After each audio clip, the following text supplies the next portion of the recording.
Megastar Chiranjeevi Anil Ravipudi కాంబినేషన్లో ఓ movie రాబోతున్న సంగతి తెలిసిందే. సంక్రాంతికి వస్తున్నాం లాంటి బ్లాక్ బస్టర్ హిట్ తర్వాత అనిల్ దర్శకత్వం వహిస్తున్న సినిమా ఇది. ఇటీవల ఈ సినిమా పూజా కార్యక్రమం ఘనంగా జరిగింది. మెగాస్టార్ కెరీర్లో గుర్తుండిపోయేలా ఈ సినిమా ఉంటుందని అనిల్ చెబుతున్నాడు.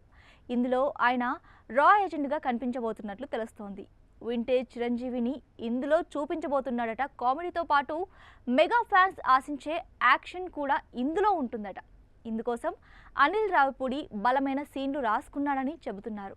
అంతేకాదు, చిరంజీవిని ఢీకొట్టే విలన్గా ఓ యంగ్ హీరోని చూపించబోతున్నారు. అతను మరెవరో కాదు, మెగాస్టార్ వీరాభిమాని కార్తికేయ. RX100 సినిమాతో హీరోగా వెండితెరకు పరిచయం అయ్యాడు కార్తికేయ. ఆ తర్వాత తాను హీరోగా నటించిన సినిమాలేవి ఆశించిన స్థాయిలో ఆడలేదు. దీంతో విలన్గాను నటించాడు. నాని గ్యాంగ్ లీడర్తో పాటు అజిత్ తెగింపులో విలన్గా నటించి మెప్పించాడు. ఇప్పుడు మళ్ళీ చిరంజీవి సినిమాలో నెగిటివ్ రోల్ చేయనున్నాడు. అయితే ఇందులో విలన్ కేవలం యాక్షన్ మాత్రమే కాకుండా కామెడీ కూడా చేస్తాడట.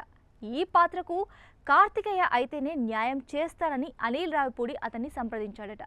చిరంజీవి సినిమా అనగానే కార్తికేయ కథ కూడా వినకుండా ఓకే చెప్పినట్లు తెలుస్తోంది. అయితే మేకర్స్ దీన్ని ఇంకా అధికారికంగా ప్రకటించలేదు. కార్తికేయ కూడా దీనిపై ఇంకా స్పందించలేదు. ఇదే నిజమైతే మాత్రం చిరంజీవితో నటించాలనుకున్న కార్తికేయ డ్రీమ్ ఫుల్ఫిల్ అయినట్లే. ఈ సినిమాలో ఇంకో సర్ప్రైజ్ కూడా ఉంటుంది. విక్టరీ వెంకటేష్ కూడా ఈ సినిమాలో నటించనున్నట్లు వార్తలు వినిపిస్తున్నాయి. అతిథి పాత్రలో అంటే గెస్ట్ రోల్లో ఆయన నటించనున్నారనే వార్త ప్రచారంలోకి వచ్చింది. ఈ సినిమా ప్రారంభోత్సవంలో చిరంజీవిపై తీసిన ముహూర్తపు సన్నివేశానికి వెంకటేష్ క్లాప్ కొట్టిన సంగతి తెలిసిందే. అతిథి పాత్ర చేస్తున్నారు కాబట్టే ప్రారంభోత్సవంలో అతిథిగా పాల్గొన్నారనే ప్రచారం కూడా జరుగుతోంది.